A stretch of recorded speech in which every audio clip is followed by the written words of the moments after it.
right, excellent. Well, let's go straight into the housing authority. 1 minute, call order. Can we have a roll call? Chair Ann Denton, Present. Vice Chair Cheryl Brown, Present. Commissioner Wilmer Roberts, Commissioner Christina Rosales, Commissioner Jimmy Favor. Present. We have a forum. Thank you. Moving to item 2, consent agenda, approval of the minutes from the April 7th meeting. So move. Any discussion? All in favor? Omar, do you have anybody sign up for public forum or something? No, ma'am, we don't. So moving to item 4, resolution number HATC 2022-05. So Christina's not here. I'm gonna just sort of share briefly in her absence. As you all know, we had the MTW presentation. We had a few little technological problems last time, but we had the presentation. It was a requirement to have subsequent feedback collected, and to date, we haven't got any feedback from the public. We did take your notes, and those are going to be included in the submission to HUD. And that's essentially all we needed to do today was just approve what you heard, unless you had other issues or concerns about what was discussed last month. So a motion, I can have a motion. I move to approve the moving to work plan. Second. Okay, any discussion? All right, all in favor? Moving to item 5, CEO Executive Director's Report. Yes, so I'm gonna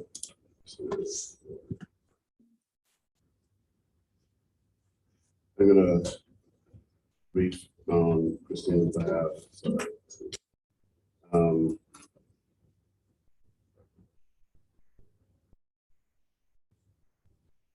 So as you can see, we have provided a summary, the backups in your material, but we are submitting the MTW plan per the most recent action that we just took, and then we'll implement the changes. We are working toward a plan to, we had an issue with one of our service providers for continuum of care. They just couldn't meet the requirements for what we needed.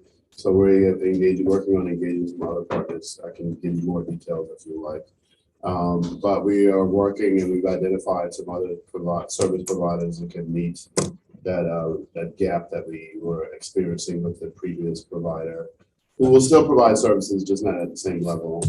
And then as a result, we also have, the waiting list has been closed, hadn't been open since I think 2016, but we are about to open the waiting list. Utilization is high as typically the case. We've been receiving funds from back funds owed to us for portability, which is exciting. One agency that's very local had been holding out for some time, and we got a check from them last week. So we're very happy about that. And so business is moving forward as usual, and things are pretty much operating fairly well. So we're very excited about what the implications of MTW will be, both for the organization administratively, but for folks out there who obviously provided services provided to, and some of the flexibilities that they'll, as you know from the last meeting, that they will enjoy. That's it for voucher programs. I just have a quick question. Sure. What's happening with regard to collecting the funds from vouchers that are transferred, and how does that? So that's portability. So we collected funds from, I will tell you, Taylor Housing Authority, which was quite a big check. Yeah. So some of you, yeah. They got. Yeah, historically, some folks know that, but we finally got a check for about $24,000 from them this past week or last week. But we are working feverishly to try to address that. It's just the way the system works is just not conducive to really collect fees based on just the way it's set up. So, you spend a whole lot of time working on that, but we are feverishly working on collecting those fees. So what happens is HUD office honestly will ask you to absorb those vouchers, which obviously in principle is not what you want to do, because obviously those folks on the waiting list have been waiting, and now you have someone who brings a voucher from somewhere else. But that's their recommendation for how you handle some of these things with trying to collect the fees from the original agency. But so we try to balance that, and we have. But yes, we've been making progress. So about how much are you waiting to collect? How much is outstanding? But as of April 30th, about 100,000. It was at 150,000, but a lot of effort has been put in by Christina in the last couple of months, and it's down to 100,000 now. It's quite a task.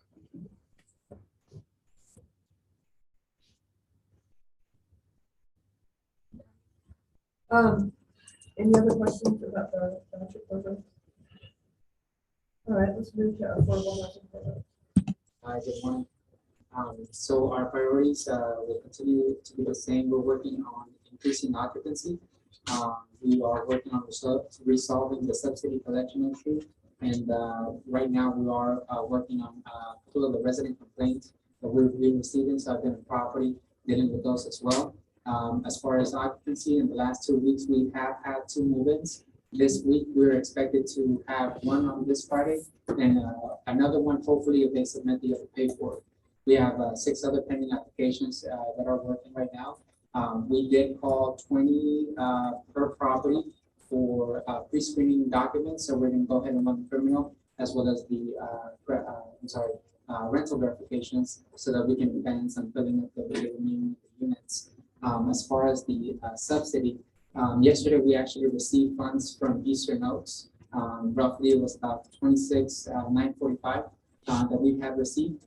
All the vouchers have been submitted through May of 2022. We're waiting for HUD to review them so that we can see if there's any issues or not, so that we can resolve those as well.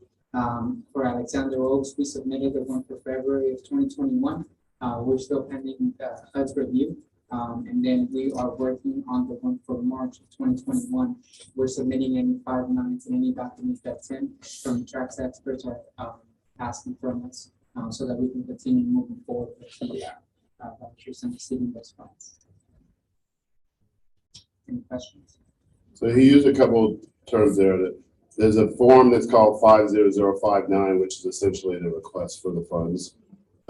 We rehabbed Eastern, and residents were moved out, and there was some disconnect with receiving funds for during that period of time, and we enlisted the help of a what they call a service bureau that is a technical expert, and they're called Trax experts. Track is the mechanism you use to submit the vouchers, so that's the name. So they've been integral in helping us get this moving. So we're very happy about the progress, and the cost is pretty minimal. I want to thank Carlos as well for giving us a great to talk to us. Thank you so much. Sure. That's great. Any other questions or comments? No? Okay. Thank you. All right, and moving on. Like real estate development. Real estate development priorities for the next 30 days at Eastern Oaks. We are still working on getting some additional safety railing and ramps completed at the property. Our delay in getting this done has been our ability to get contractors and brought on. We do have the president of FNA working on this himself. Unfortunately, he's having the same difficulty finding contractors to come out and do these small jobs as his predecessor had. And also, we have submitted a draw to TDHCA for $1 million of the $2 million that were awarded to us for this project. I followed up on that again this week. do it on a weekly basis.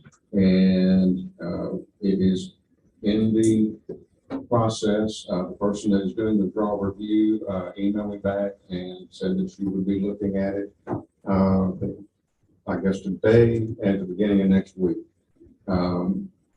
So anyway, once we receive our first draw, we can immediately turn around and submit the second draw for $1 million. We don't have the funding completely drawn, and we can use it.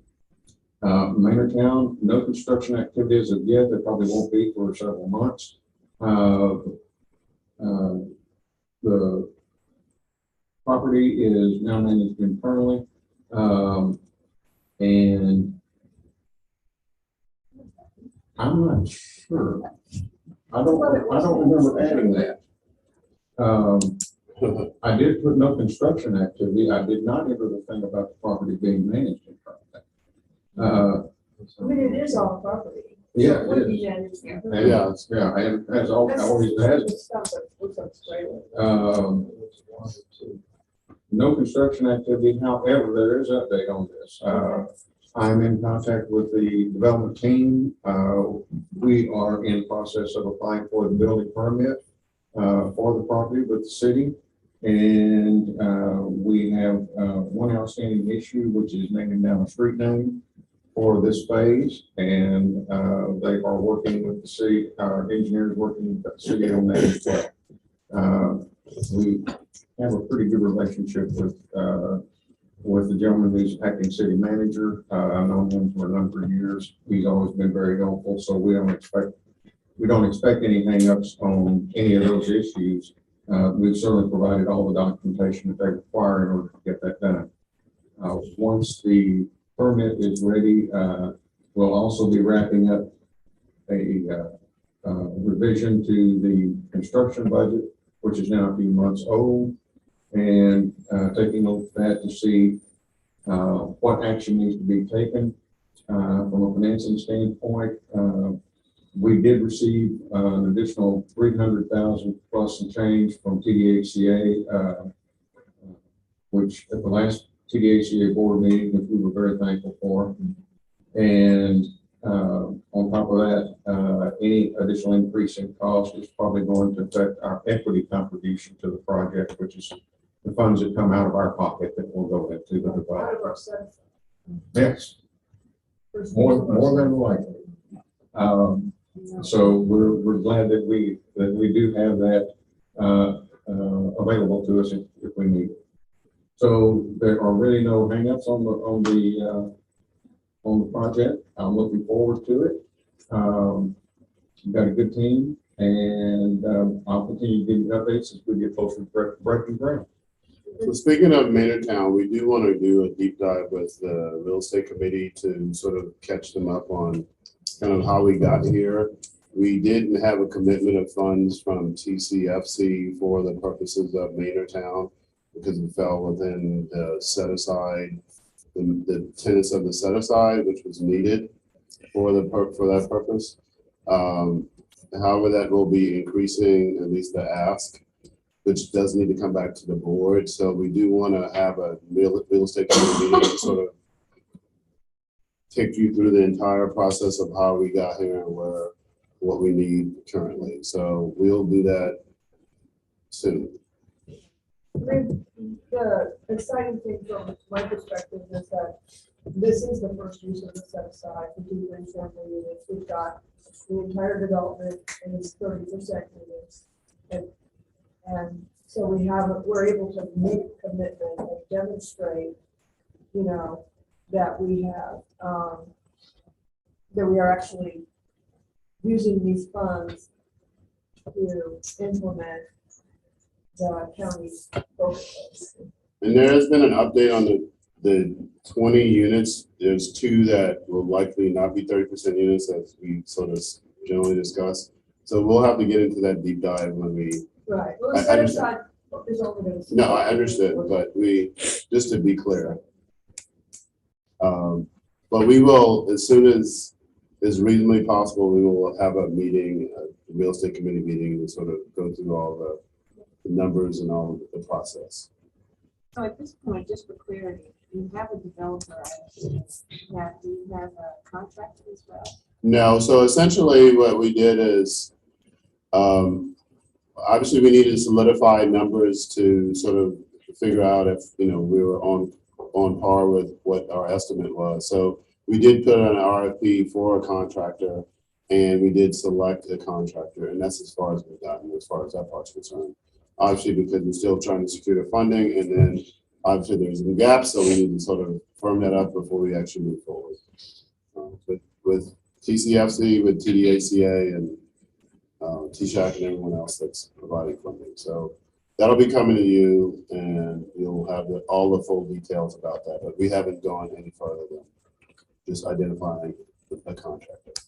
We did want to identify a contractor through the selection process, but until we know exactly what the cost is and the numbers are, we don't want to execute the contract until that time. Any other questions for real estate development? All right, thank you. Okay, moving on to finance. Yes, good morning. So the priorities for the next 30 days is I'm working with the auditor to finalize the audit report. We just went through the second draft, and I'm hoping by the board meeting next month, the final report will be ready, or at least the final draft will be ready. The auditor is planning to be in town on the next board meeting. So we'll probably stop by and just to brief y'all. And so far there's no findings or anything. So, we're just gonna trying to finalize the audit report. So that's a priority between now and the next meeting. So other than that, it's just kind of maintaining and just making sure that, all our processes are on timely. And related to outstanding issues, we are kind of working with staff on the affordability collection, on the subsidy collection from HUD, and also, issues related to Rosemont. So, and the financials for HATC and TCFC is actually in the board packet. Any questions? All right, the HATC Foundation. All right, good morning, guys. So priorities for the next 30 days, we'll be working on outreach as far as our foundation scholarship and getting applications for that. We had originally set the deadline for May 13th, we'll try to extend that to later in May.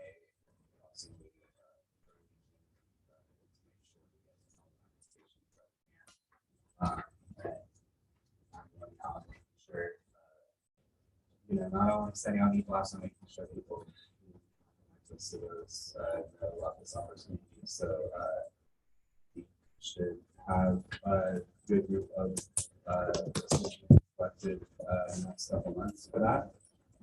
We're working on coordinating summer camp opportunities for our youth residents. So we're working with various, working out things with Austin Sunshine Camps and some that, as well as YMCA, Boys and Girls Club, Austin Public Library has come to us and said they have some cool summer camp initiatives that we can get our youth involved in at a cost, so looking at various options for that as well. And then we have a few more workforce development efforts that we have been able to get started in the past month or so. So the first one is with MedCerts. They offer over 50 different healthcare and IT training certificates.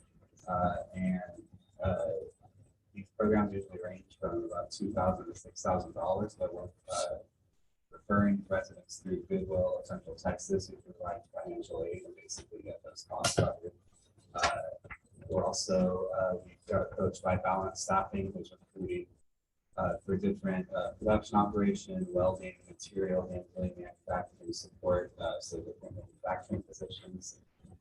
So we'll be adding those two initiatives to sort of our arsenal of job workforce development opportunities that we have for our residents, and hopefully, especially with MedCerts, it's a great payoff. We get a couple $1,000s in financial aid for each resident that signs up, and that is a great sort of high reward less input on our part. We are just responsible for recruiting it, basically. So those are some exciting workforce development opportunities that will hopefully be able to utilize in the next couple months, and we'll have some updates on them going forward.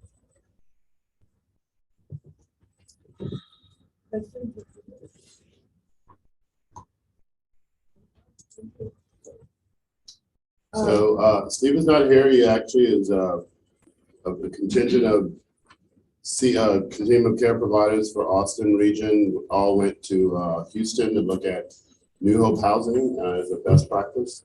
So he's representing the Housing Authority there today and tomorrow. So in this brief by exception, we will continue to work on policy development, things such as the personnel policy, job description development. Steve also helps Eric with the foundation, with some of the partnerships as well. We are tracking the strategic plan. We'll be hanging the quarterly update on Boardable, and ideally, if you so desire, it may be twice a year, we'd update you on the efforts and the progress made with respect to the 4-year strategic plan. So that's it in a nutshell.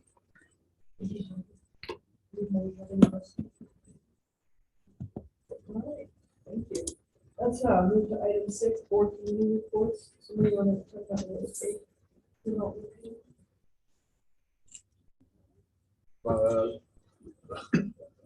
We met prior to the last meeting to discuss the South First development.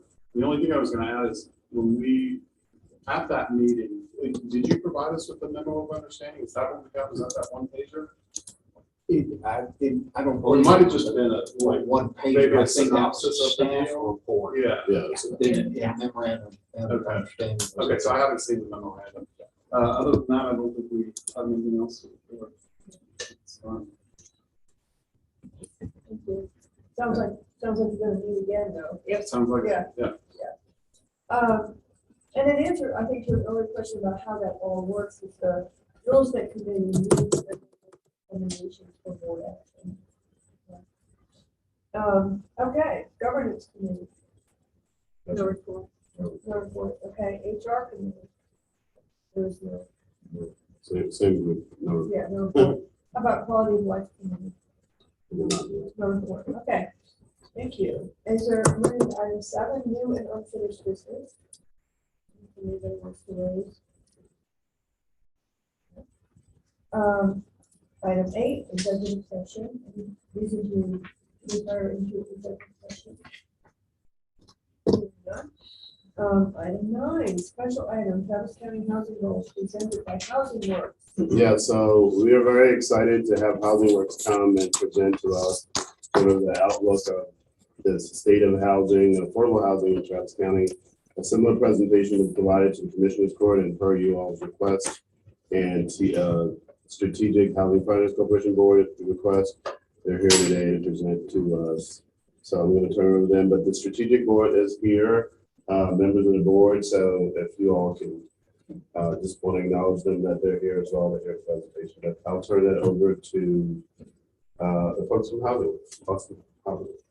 Patrick, should I maybe stand over there? You can stand at the board or Yeah, at the let's do table and I'll that. click through for you. Good morning, everyone. How are you? Good. My name is Nora Linares Miller. I'm the Executive Director of Housing Works. Jimmy, it's good to see you again. We're here today. I have my colleagues, which I'll introduce right now. Avez Azar is our board member and our advocacy guru for our organization. And Woody Rogers is here, and he's our research manager, and all three of us will present today. So you'll get to meet them. So we're thrilled that we got invited to, so thank you very much. We, and should I just tell you when I need to go to the next one? Yes, Okay, go ahead ma'am. and go to the next one. So today we're going to talk a little bit about kind of the background of how we got here. We are going to talk about current conditions as we see them in affordable housing in Travis County. We calculated a 5-year sort of interim goal. We'll talk about that, how we calculated it. And then we're going to talk a little bit about sort of the difference between Travis County numbers and the city of Austin numbers. So that'll at least give you some reference. Go ahead and go to the next one. So just so you'll know, and you probably already know this, but the city of Austin in 2017 decided to do some strategic planning. And they put together some goals that they wanted the city to look over 10 years. And they decided how much housing they needed, and then how much affordable housing they needed. And they set up the goals in terms of the MFI categories. So you'll see all of that in just a minute in terms of what some of the goals look like. But when we started talking at Commissioner's Court and to the staff, part of it was that they wanted some kind of goals. And where we sit here and tell you that we've calculated these goals based on the same methodology that the city used, we're not in any way saying to you, you should be looking at these particular MFI categories. We're just giving you the same methodology that was used by the city. So you'll start to see some numbers, and we just want to make sure that we're not here to tell you what policy you should have. We're just here to show you what the numbers look like. We also recognize that more work needs to be done to do this kind of gap analysis. So we're hoping that the county will eventually move towards a more detailed and analysis that might need to be done. Okay, go ahead and go to the next one. So this is where, well, just also, if you look at the strategic blueprint for the city of Austin, they have this circle, what we call the donut, right? And we then started to identify what kind of goals they wanted tracked. And then we got hired by the city of Austin in a contract to do the scorecard. So the scorecard basically tells the city of Austin how they're doing. And we could do a whole presentation on just the scorecard, but we're not going to do that today. But this will tell you a little bit about sort of the progress to date on where they are. And these numbers in blue shows how much they've done, for example, in this category of 31 to 60%. You can see that in the 30% MFI, there's a barely a slither of blue. That means they haven't done very well. And I like to tell people that they've only produced 238 units. And if you put it into perspective, they should be producing 2,300 units a year to make those 10-year goals. So that's kind of gives you an idea of how difficult we know putting in a 30% MFI unit is, but we also realize that we're in need of that in the city of Austin. So you can look all the way around. They've done really well in some areas, and in some areas they haven't. But this gives you some idea of how we looked at the interim numbers so that we can present to you today. I'm going to call up Woody, and he's going to go through our county analysis that we started to produce in 2018. And I'm going to just sit here, Woody. In 2018, to start giving us a benchmark as to what was happening in all of the 5 MSA counties. Travis County is the only one that we do county at a glance, and the 4 precincts. Otherwise, you will see Caldwell, Bastrop, Hayes, Williamson, and Travis County at a glance only. So, Woody. Okay, so Norma, this is actually the updated version. We haven't actually released this yet, so it's all a little bit preliminary still, but the numbers will stay the same, just little changes. So it's not quite accessible yet, but in the coming weeks it will be.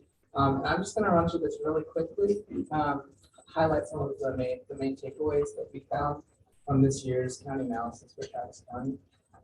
So there are over 52,600 subsidized units in Travis County currently. That includes parts of the city of Austin.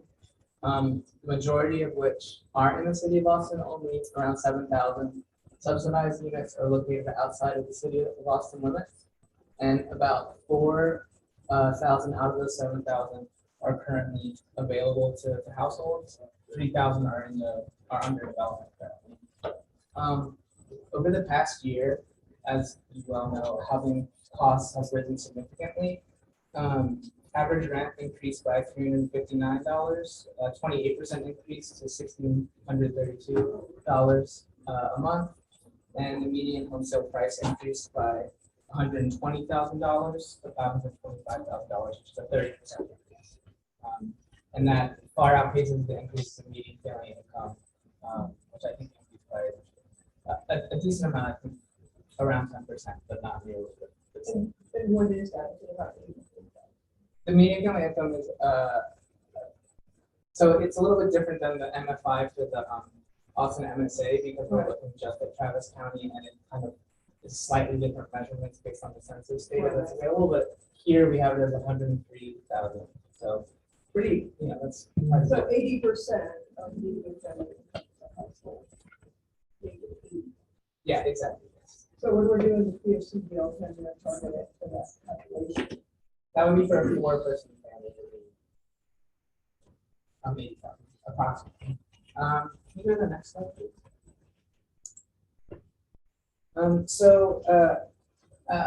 As the housing prices have risen, housing costs have still created quite a burden on many households. About 1 in 3 Travis County households are cost burden or pay 30% of their income towards housing costs, 50% or more of their income towards housing costs. And a further 1 in 6 households are extremely cost burden, so they pay half of their income towards housing costs, which is obviously not very sustainable for those households. Furthermore, 2,200 to 2,238 individuals were estimated as experiencing unsheltered homelessness by ECHO in 2021, which is an increase, but the measure is a little bit different than in past years because the point in time count was not able to be conducted due to health concerns. So this is actually ECHO used some different methodology that we're showing the number here for all Travis County. And then just want to point out, this is a new measure in this county analysis version. We've tracked the percent of subsidized units within a 5-minute walk of high frequency care. So it's just trying to show the percentage of households who currently live in existing affordable housing in Travis County that have easy access to high frequency transit within a 5-minute walk. It's around 38% right now. So a significant number of households that are in subsidized housing still don't have easy and ready accessible transit options to them. Go to the next slide, please. So we also look, as Nora said, at the specific precincts. This is an example of the full precinct report that you can find on our website. But I'm just going to look at a few pieces for each precinct. Go to the next slide. So in precinct 1, which has the most affordable housing, subsidized affordable housing units outside of Travis, outside of the city of Austin, there are around 3,800 units outside the city of Austin in precinct 1. It also has around half of renter households are experiencing housing cost burden. So again, that's I think 30% or more of their income towards housing. Precinct 2 has the highest average rent in Travis County at $1,720, which is again increased by 27% in the past year. And it also has fewer subsidized units than other precincts, both within the city of Austin and outside.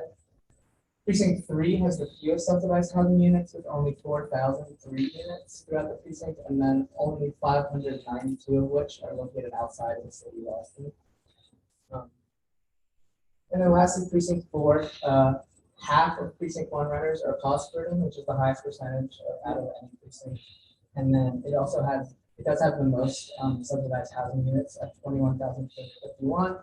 However, only 1,433 units are located outside of the city of Austin. So the vast majority of subsidized housing units are within the city of Austin.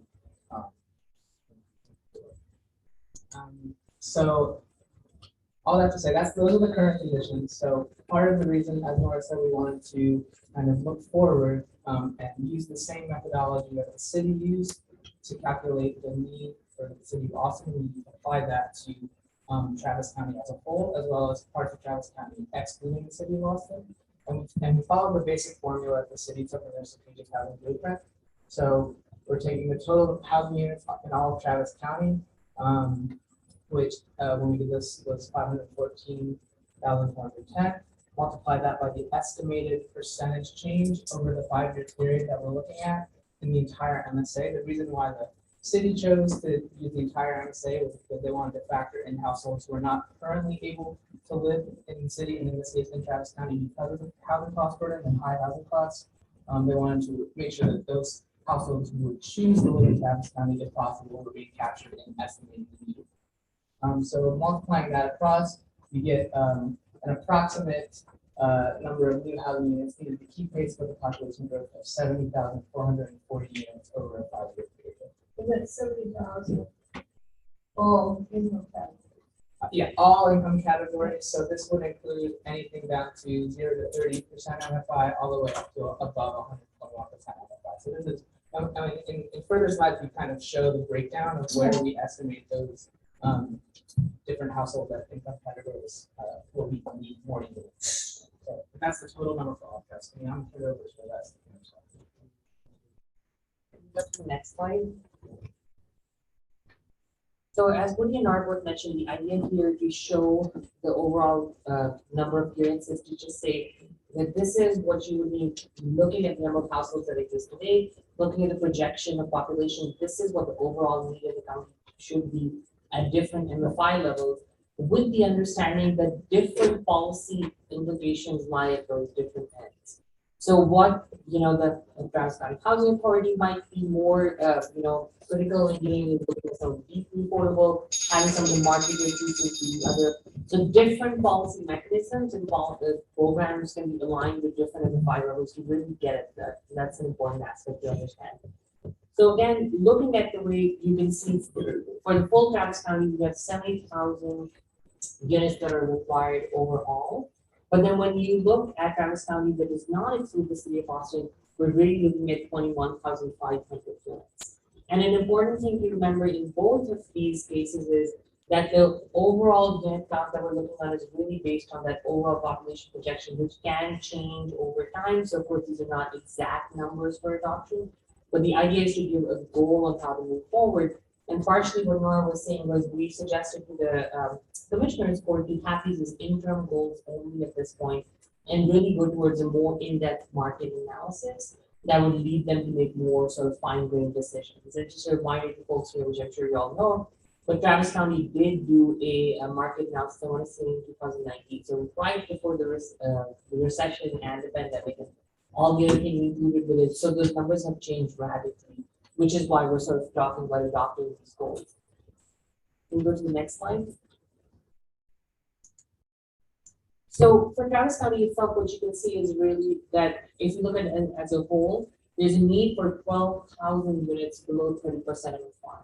And if you remember, this is in some ways somewhat aligned with what the city had, but you can also see that the city was having a very hard time meeting those goals for different reasons. It's a hard population to serve in some ways. And then you have 15,000 units that are between 31 and 60% MFI, where we saw the city doing, having some success in meeting those goals. And if you think about it, this is where a lot of low-income housing tax credit projects are lying. So that sort of forms up where we have a sort of federal subsidy supporting it. And then you go up from 61 to 80% for 9,000 units. And so those are really, at the city side, that's where a lot of home ownership is geared at 80% MFI and lower, and some rental housing programs. And then really after that, the rest of the units are within what we say, within the market category. So either the 81 to 120 or 120 and higher being really the market category at 22,000 units. And go to the next slide.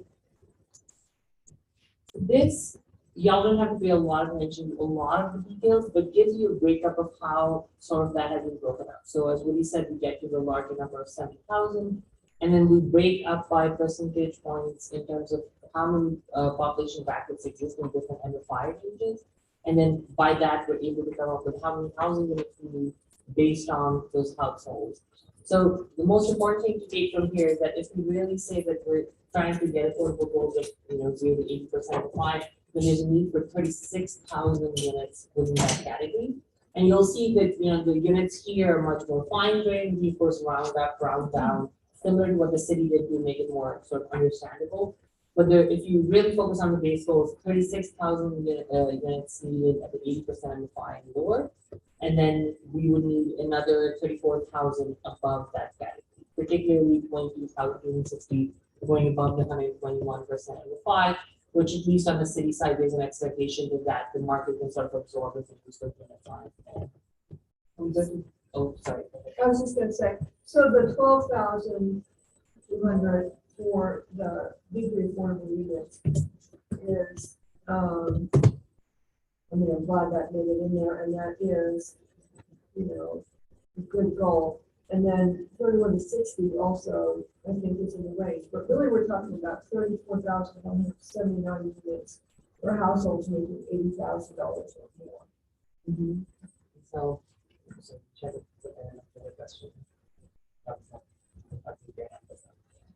But yeah, I think when you're looking at these, really, what you're saying is right. So you can see the need at the lower levels. And as I said, I think this is where what we said to the commissioners for and advice here, the life to all decision makers and policymakers is to start thinking about where you want to target which programs and policies. Like, do subsidies go at a certain level, at a certain threshold?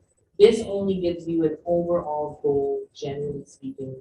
And from there, it is up to sort of policymakers and decision makers to decide where they want to drive which policies, of course, with assistance of staff that can help guide folks in that. Go to the next slide.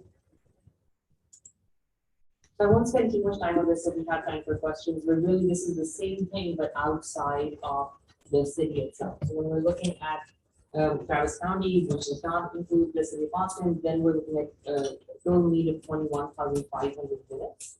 And again, you can see the breakup of 2,500 units at 30% of the fine below, 31 to 60% of the fine is used for 4,000 units, and then another 2,500 units at 61 to 80% for the rest of the market. And if you're really focused on that 60% of the fine lower, then we're talking about 6,500 units that are needed at that time.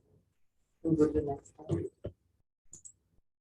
And again, it's this sort of same kind of breakup. And what you can see here is that if we did the 80% of the fine lower, again, this was sort of calculated based on the way the city did with some programs at 80% of the fine. There's a need for 9,000 units below that 80% of the fine, with 12,500 units that are needed above that category within the county as a whole that is not included in the cost. No questions. So thank you all very much. All right, thank you. Thank you very much. Anybody have any questions? We also have the strategic order to ask questions. Anybody? Any questions? Yeah. I think so much for the presentation. When you presented this to the county, there was a discussion of potential tools. The one that caught my eye was the county can do a referendum for certificate of obligation. Right? I think that is my understanding because the law changed at the last session. So I think it was just adopted at the last session. Adopted to allow or? To allow. Yeah. Previously, the county did not do that. My understanding is that other folks might know better, but you can now, but it's only at the last session. They cannot do general fund. They can. They can do general fund dollars for affordable. Yes, or for different purposes. Previously, counties didn't do it in the same way. So the commissioners court, just to make sure, because in the presentation that the county followed, I wanted to try to understand that. Commissioners court, general fund can go towards 0 to 80% of the fine. That is my understanding, but I would definitely rely on their staff or someone else to know better. Okay. So maybe. Maybe. Okay. And then Travis County ballot measure for bonds, for affordable housing bonds. Possible. Yes. Not possible. Okay. In addition, the Pflugerville of the world can do their own both general fund and ballot measure. Yes. Okay. Got it. Thank you. So just so folks know, the city does both. So definitely I know for the city, to be honest, I'm not as well aware of what the counties are able to do. The cities are definitely able to do general obligation bonds for housing. The city of Boston has done 3 by now. And at the same time, they can do from general funds. So we have a housing trust fund at the city that is going to support the housing for the same purpose. And during that request as well. I think one of the things that challenging, this is a common letter question, forgive me. One of the things that's always challenging is this keeps us at existing market rate rents, which is not necessarily the goal. And it keeps us at the current share of subsidized housing. Of the overall housing portfolio, right? And that doesn't necessarily advance that. Steep hill it is. That's what I always think of. Daunting. I'm sorry, I was gonna say 100% right on that. That's why we said a sort of detailed market analysis that can do segmentation of the overall market and do needs at different levels. That's really critical to fill in the gaps. The other thing that I would say on this is to somewhat account for that, we do the MSA population to have more growth. So if you just look at the city of Boston, you just look at Travis County, our population growth will actually be lower than what it is for the MSA. Our MSA has been growing faster than the city and county. But a lot of that conversation has to do with the fact that we want to follow the MSA because a lot of those folks are moving it because we don't have capacity to fill out county. So if we truly want to absorb our regional growth, we would be following the MSA growth path. Right. One of the things that always surprises people about the donut is if you look at the part that is the market part, we are way behind in the market part with the existing market conditions. It tells you something about the entitlement level, the traditional ultimate stuff. And just for context, this Strategic and Housing Authority did financially support the market study that Travis County did back in 2019. Again, the information is sort of ancient history at this point, but we did contribute toward the development of that market study. So if there was some inclination to consider what Travis County might potentially do in the future, there's a precedent for that in terms of what the boards here have done in the past. I just took some quick math on the 30% below projections.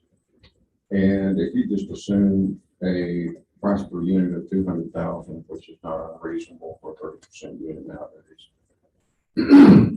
In order to hit the 5-year goal, it's going to require $2.46 billion over the next 5 years. That comes out to $491 million a year. So if we really want to do something about this income strata, it's going to take more studies, it's going to take action, and it's going to take more money than a self-supported housing finance agency like Strategic and others like it can reach out and do. So we're going to need to see a lot more assistance coming from county, state, and federal funding if we're serious about addressing this population. I think we find ourselves on the advocacy level struggling with that as well. We also realize that the state has a lot to do with the structure we're in right now, and that the state policy could change or legislative policy could change. We don't have inclusionary zoning, which could change how much affordability we could put on the ground. So I think there's a lot of movement in, trying to get more groups together to kind of really push the legislature to kind of look at some of these and change them for the better. Because I think Texas is hurting in that arena, right? We're having to all struggle because this is our mission, trying to struggle with what we have. And then when we do try to do something from the city of Austin perspective, we get slammed. And we're not the only mayor that gets slammed, right? Houston, Dallas, like if they try something. So I do think that advocacy is an important piece of this, is to kind of look at the federal level and the state level to see what kind of changes we can make, and then make sure that we understand sort of how dire the need is, and then try to get to the point where we can do something about it. Well, has inclusionary zoning been used for decades on the east and west coast? Yes. And I think you'll see that they probably, it's not perfect, but it has helped them achieve a lot of their goals. It's better than nothing. Yeah, absolutely.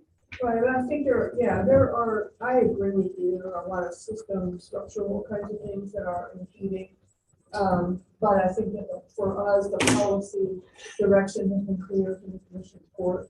At least those of us who recently appointed to the board. they're very clear. They want to, do a public purpose development. And I think, there are lots of creative ways. There are many tools in the toolbox. And so I think what we can do, what we can do is help support that creativity, right? And with a goal towards meeting in a credible way, making some progress. Okay.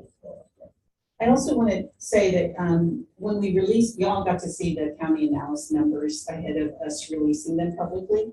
But when we release the county analysis, we'll also release the district by district analysis for how the city districts are doing. And then in June, we'll release the scorecard. So there is some movement on the city side, which then will change some of those numbers. But it's not enough, and then of course with things happening so fast and it's just, like you just kind of feel like you're getting beat up against the wall every day, right? I think it'll be interesting to see a breakdown of the housing finance agencies within this region, within the county and the MSA, and how many 30% units they've actually put on the ground. Yeah. Or have plans to. Right, and it's probably a taller. Probably is. And so, but again, we've been tasked, and I'm committed to doing everything we can to increasing the number of deeply affordable units, as are we all. We appreciate that. Yeah. If I might just add one more complication, which was an American said 4.2 billion, right? And that's just capital cost, right? So if we need operating and maintenance, which we do for 30% and fine lower, usually, then the operating cost is a whole other thing, and that's requiring it has to be sort of taken in. I know on the city side, we're really struggling with that. I think we have using ARPA funds, we really amped up our ability to do gap compliance with the homelessness at the 30% and the fine lower. But the operating expenses, we know after 3-year period, we have to figure out how we're going to continue with that. So And I think it's important that you start, if not already, including those costs, because that's the real picture. It's not just about getting it out of the ground. It's about maintaining it and the social services that are necessary for 30% below that aren't necessarily needed for other income status. And those, while they may or may not be a cost, they are a resource that is needed. So I think including all the costs in that picture is something that is that would be beneficial to getting a true clear picture of what the cost is. And I think what's necessary is for all of those actors to come together, once this is all adopted and blah, blah, blah, and figure out, okay, how are we going to do that? How can we be creative? How do you bring the social services to the table? How do we make this happen? How can we, 2,200 units, how do we make the first 200? Let's do that. And then learn from that process and move forward. But to look at the $1 billion thing Scares you. I don't want people to say it's too expensive, we can't do that. Let's just help the teachers, because that's not. I agree, as long as they're strong, right? I'll stop helping. Yeah. All right, any other questions? Thank you all. Thank you very much. We appreciate it. And all of our information can be found on our website. So, www.housingworksaustin.org, and then just drop down on the research tab and you'll find everything there. Well, thank you so much. Thank you. We'll be on board as That's well. great. All right, well, that, it brings us to the end of our agenda. Can you have a motion to adjourn? All in favor? Aye. And we adjourned at 10:54.